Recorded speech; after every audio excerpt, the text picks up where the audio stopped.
everybody. Welcome to the second part of the Soul's Origins series.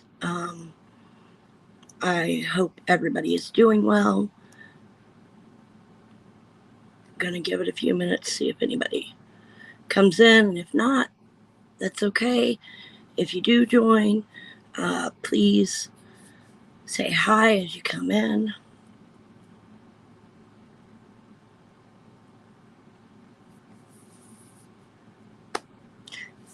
Hi, welcome.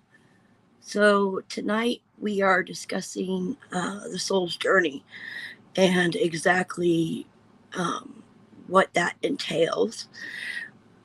Last week we discussed the soul's origins and my my feelings on the universe's origins and how each soul develops. And this week I want to take some time to discuss the soul's journey and what that kind of entails and how the soul goes through the journey in order to eventually get back to that point and rejoin the universal consciousness. Hi, guys. Thank you for joining me. Um, After I'm done, I will do some quick readings.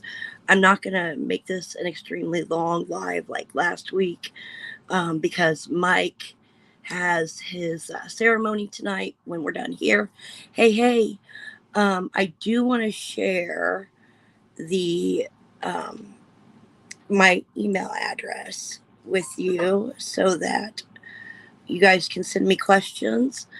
It's Bree at clearsightconsulting.net. That's BRIE at clearsightconsulting.net.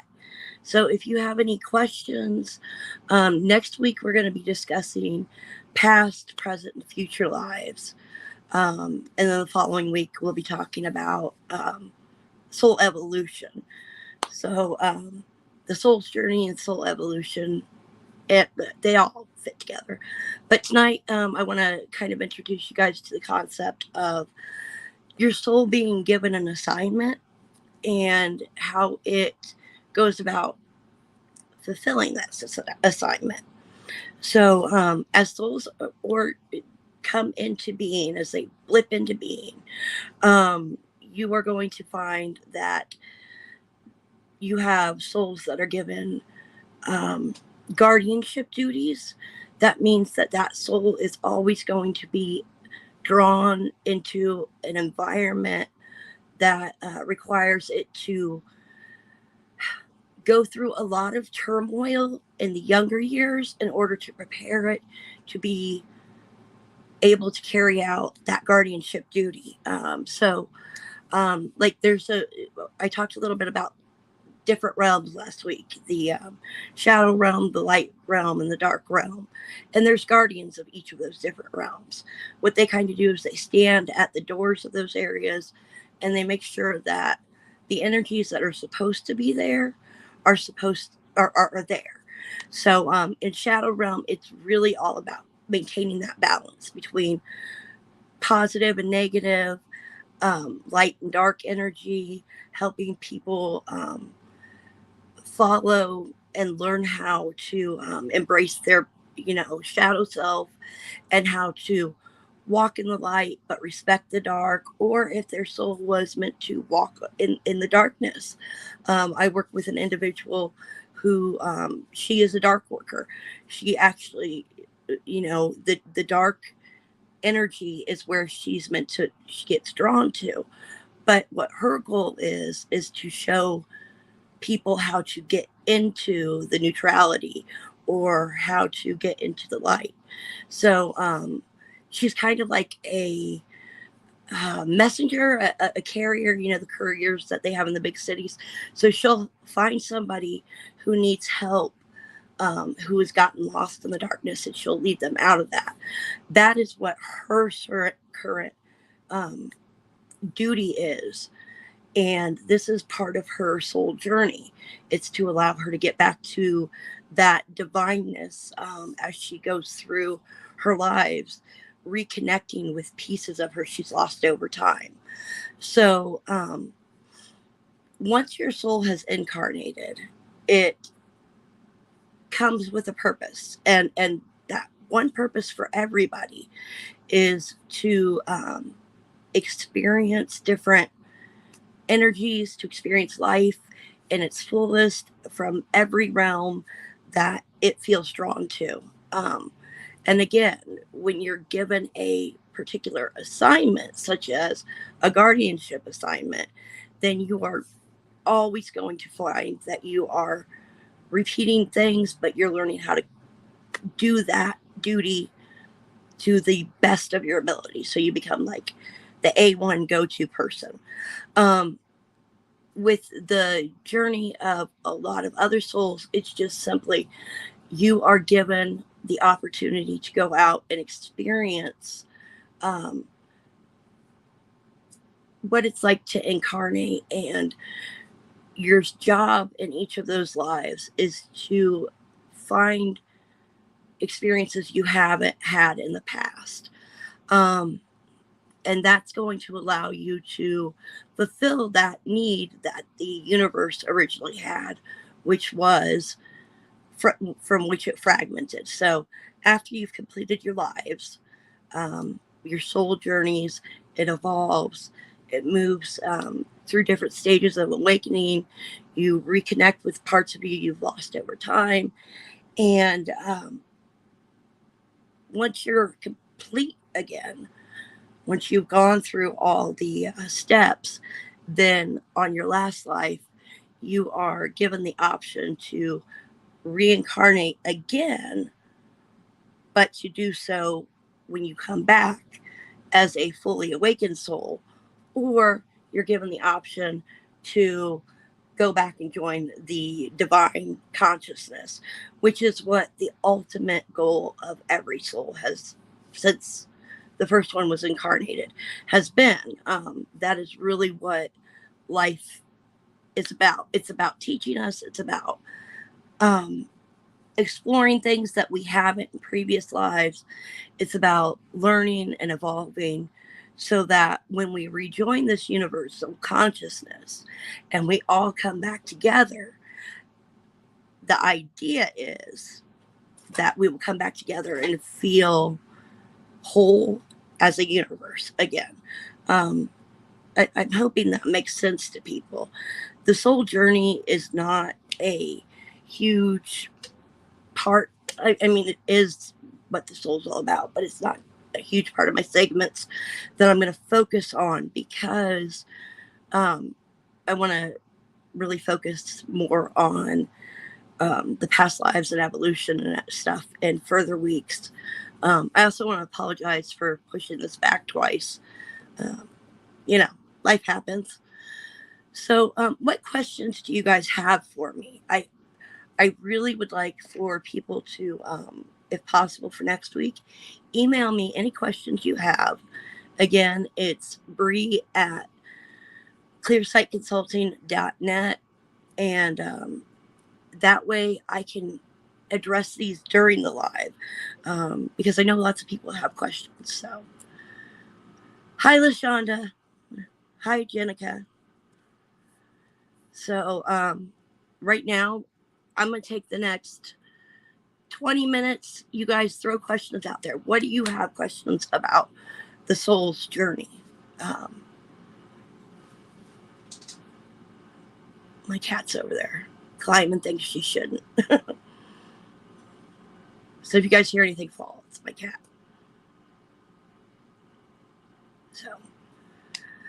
So since you guys, again, the basis of the journey is just to go through the experiences to allow our souls to evolve, so that eventually we come back and we reconnect with everybody. And this is why sometimes I think during the soul journey, you feel drawn to opposites, um, but you have such a deep connection with them. It's because, in my opinion, you started off as a soul grouping, when the universe fragmented. So that draws you closer together. But then you recognize your need to interact with them in order to really learn from their experience, and you learn and them learn from yours, so that you guys can complement each other's soul journey. So it's like a lot of people are, oh well, this was meant to happen or whatever. I Tragedies happen, they suck, um, but and even though they suck, I feel that you can take something from them. And I'm not saying that tragedies happen to people because they're meant to have that specific negative thing happen to them, but you do have to have adversity any in anything you are trying to master. You have to come up against adversity, and we are trying to master the experiences of the universe, which is what, why else would the universe have fragmented, as I spoke about last week. You know, that there is no other reason for our souls to experience this expansive continuum of emotions, and to have these different experiences that are repeating in basically the lesson, but different experiences. So, Dinah, get down. So that is the basis of the soul journey. What is your view on karma that we may incur, bad or negative actions we make during an incarnation? So, me personally, okay, with my path, I don't believe necessarily in karma the way most people do. Um, I think that yes, everything you put out, there is an equal and opposite reaction, but I think that there's consequences, and whether you're going to experience them in this life or you're going to have an experience that completes that lesson in the next life is totally up to the choices you make in this life.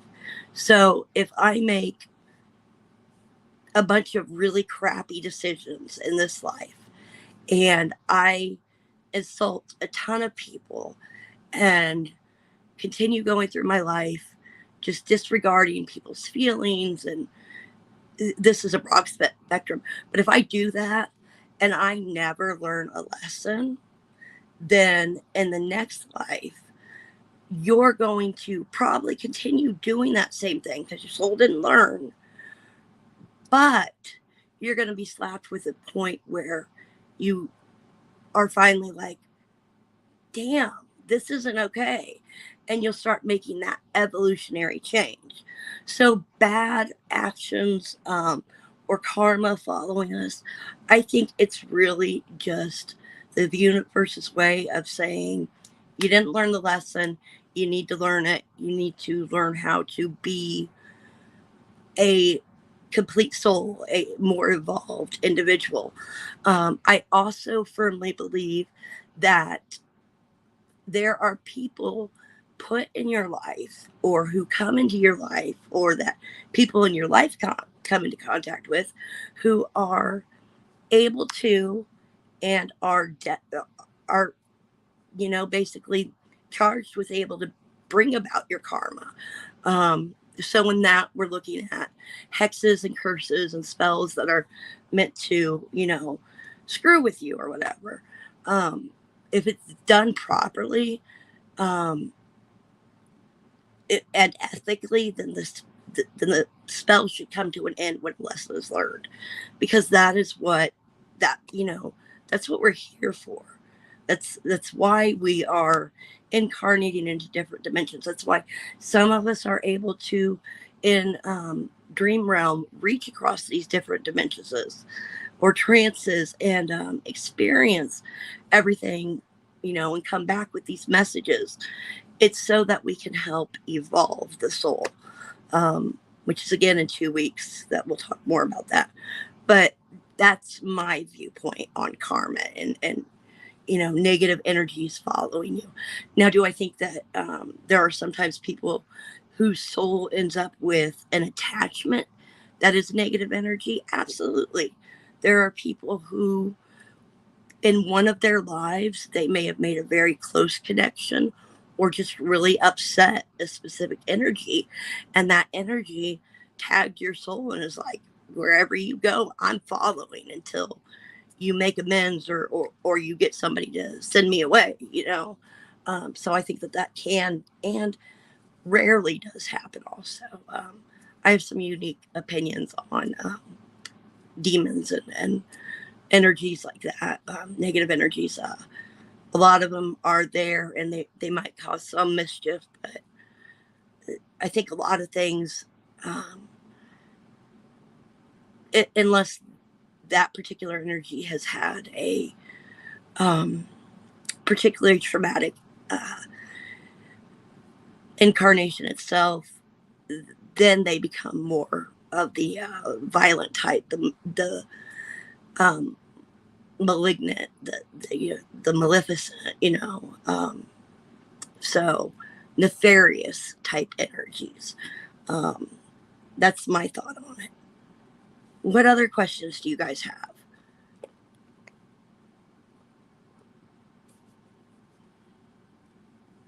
If we don't have a lot of questions, we can move on to readings.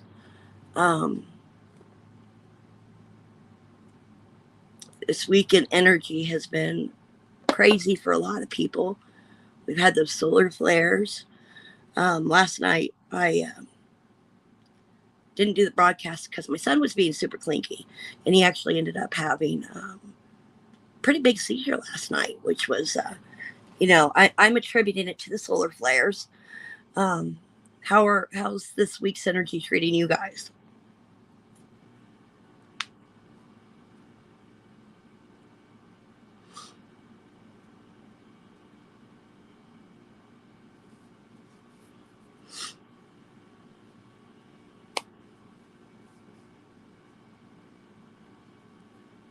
Okay. 12th house. So, when you say this life is for suffering, to me, I think I would say that the life is not about suffering. Rather, it's about learning to understand loss. It's about learning to understand that feeling of being, how could I best show up and reverse the constant feeling of causing pain with every word? There you go. You think you're being helpful and you feel as if the reactions are harmful. So when you're having a lot of interactions that are not coming out the way that you want, when it seems like everybody is taking what you say and turning it around, then it comes down to taking time and evaluating your words before you say them, and how you say them to certain people, is the big thing. Because if you don't take a chance to see how Gemini, and Mercury, 12th house, yeah, so lots of communication issues there. So that is what it comes down to, Land Paul, is you need to step back, and before you offer advice, do is it helpful? Okay, am I wording in a way that will be receptive? If not, based on your previous interactions with this person, try to reword it so that it's in a way that is more receptive to each individual. And I think that's the thing that a lot of people have trouble with, especially if you have neurodivergence. If you're a neurodivergent individual, we get used to doing things in a certain way.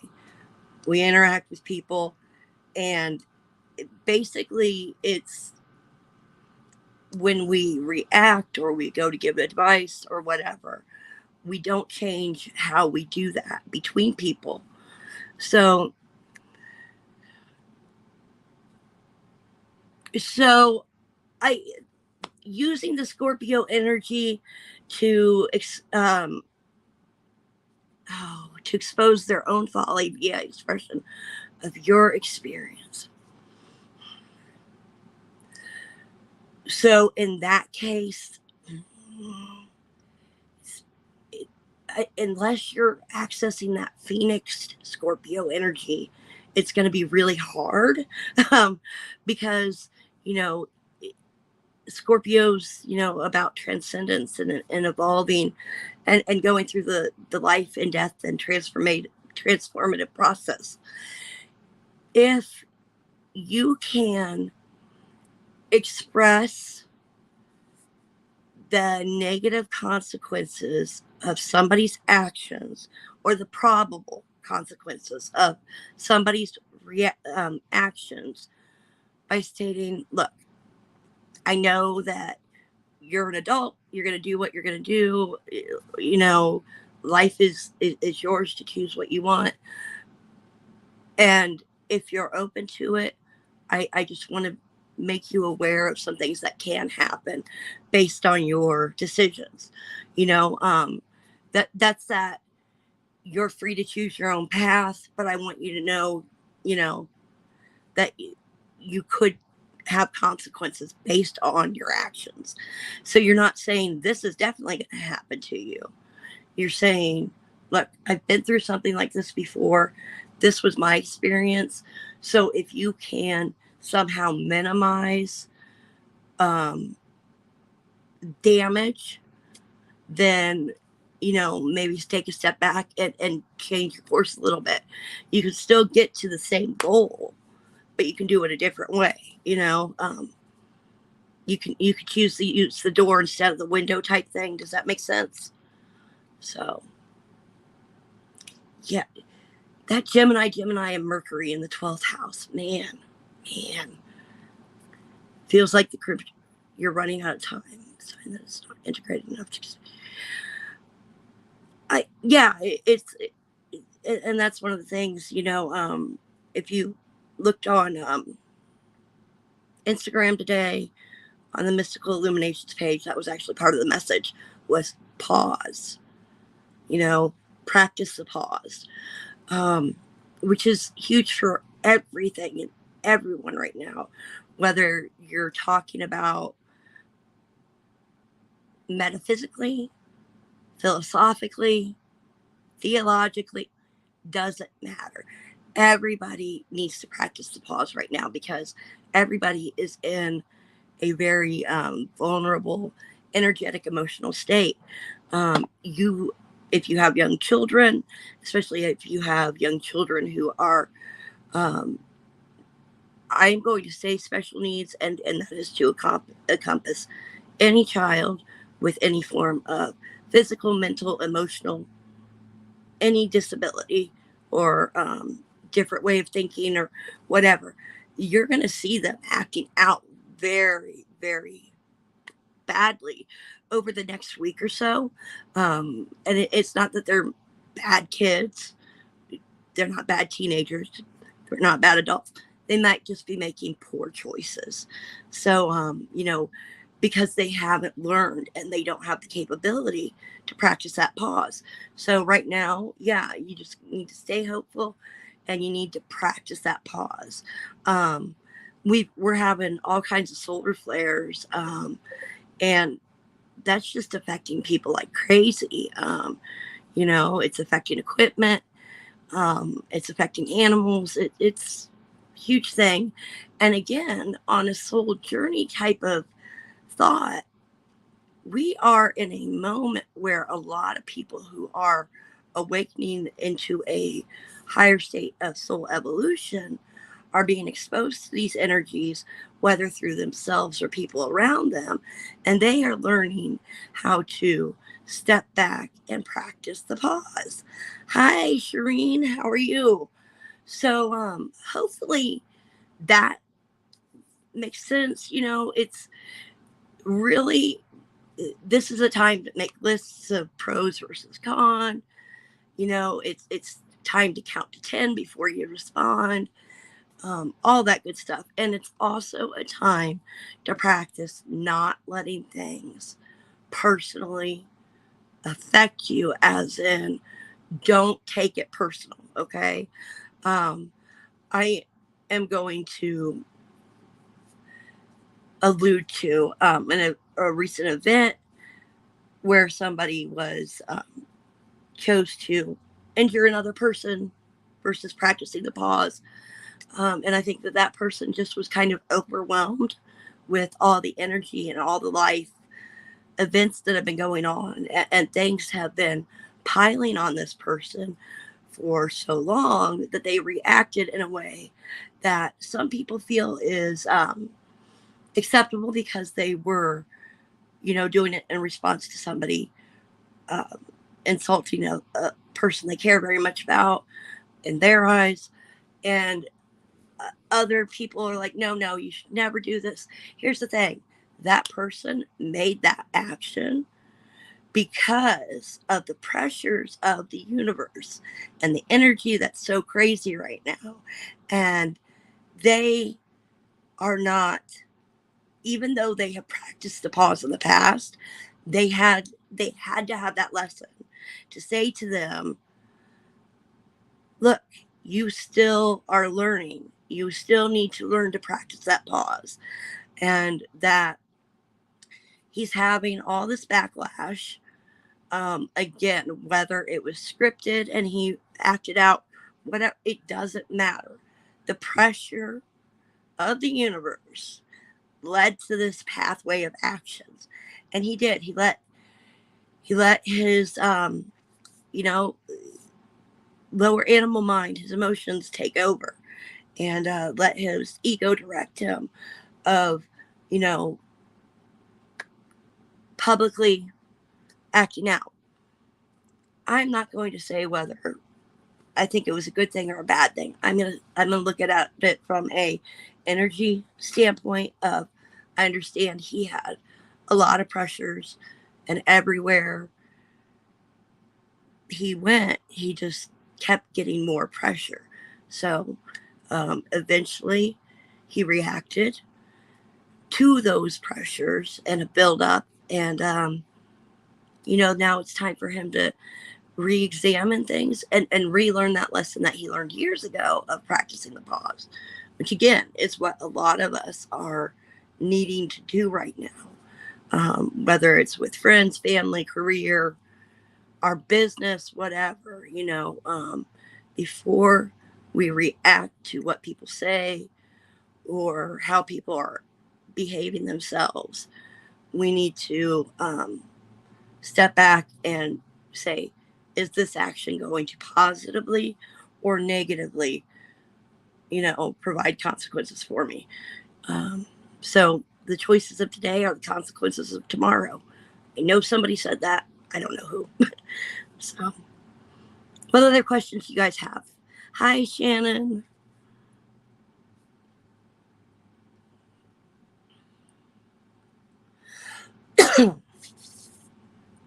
So, Mike's doing his new moon ceremony when I finish up. Um, I'm happy to take some readings if you guys would like me to do some. Let me know. If you would like to get with me and have a more in-depth reading, you can look me up on the clearsightconsulting.net page. I've got lots of services. I'm getting ready to do a 5-part class series that's meant to help you kind of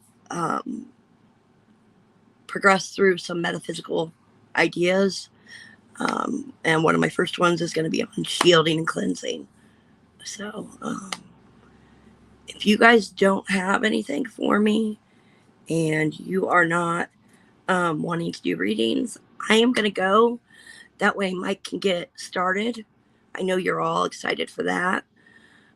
Next week will be a little bit longer. It's going to be talking about past, present, and future lives. I'll talk a little bit about the astrology charts from what I understand and how I interpret them. Again, I am not an astrologer. I have read the books. I have done a lot of work, but there are just certain things that I cannot, for whatever reason, it's just not allowed to be, like a solid knowledge thing for me. Instead, I'm meant to interpret charts through channeling them to the best of, to the best of my ability. So um, I'll continue reading and learning, but might take me 15 years to rereading the books 20 times. So how can you get a reading for tonight? You can do, if you want one now, you can send the $20 to the PayPal listed. I think Mike's Venmo is up there, PayPal, and Cash App. So if you would like to book a reading, that would be an in-depth one-on-one reading, you can go to clearsightconsulting.net and book me for either a 30-minute or an hour reading. I'm not limiting them to one kind of technique. You'll get channeled information. I'll use the cards. I'll use my charms. I'll use my oracle cards. And, if we're doing a Zoom, I'm going to be able to see your energy and all that right then and there. So just let me know. Pressure creates diamonds. That's right. Pressure does create diamonds. And, the thing about pressure, it changes things, but it doesn't always change things for the negative. It goes back to the whole stress theory that there's positive stressors, negative stressors. Both of them exert pressure on you. One of them causes you to break down, and one of them causes you to rise up. I think one of the hardest lessons for any individual to learn in their lifetime is how to work through a situation that is creating immense pressure and find a silver lining. At the end of the day, that silver lining may be simply, I made it through the situation. I am a survivor. But it's learning to understand, that everything comes with a lesson. And if you flip it right, you can make that lesson become a positive thing, either by making choices, and whether that's a choice to avoid situations, people, whatever, So that, and I think that's probably my Sagittarius sun, trying to be the eternal optimist. I also, am one of those people that if I'm going to make a mistake, especially with being friends with somebody, I'm going to make it 30 times before I get it, because I always want to see the positive in people. I always want to see what people can be. I want to help them get there. So, pressure for tires too. Yes. So, yeah, those are my thoughts, on the energies right now that we're learning how to, as a collective. And I think that's the difference between some other periods in our life, as that they were certain people, certain groups, certain people with certain energies were being taught lessons. And this time it is a collective. Everybody on this planet right now is being forced to learn a lesson. And whether those people who are awakening learn the lesson and level up or not is totally up to them. So, do you guys have anything else for me? And again, next week we're going to be talking about past, present, and future lives, and how your soul kind of moves through those, and how the astrological chart can help you see some things. So if you have questions about past lives specifically, present lives or future lives, please email me, brie@clearsightconsulting.net, and I will get a list of those and I will answer them. Thank you so much. Thank you so much. I need to start doing some more content up there. I've got a few videos up. I think one of them is candle snuffing. I'm going to put up some videos on some different magical techniques and things like that. Got courses coming out on shielding, metaphysical safety 101. And I've tried to make that course very affordable to everybody. So I'm only selling it for $9.99. So watch for that to come out and join. The first one's going to be done live. And then after that, it'll be a purchase link. So if you guys don't have anything else, I'm going to go so that Mike can get started and walk us through the ceremony with this new moon magic. And remember just to stay kind to yourself. Try to be as kind as you can to others. And I send you all bright blessings and shadow kisses. You're welcome, guys. Bye.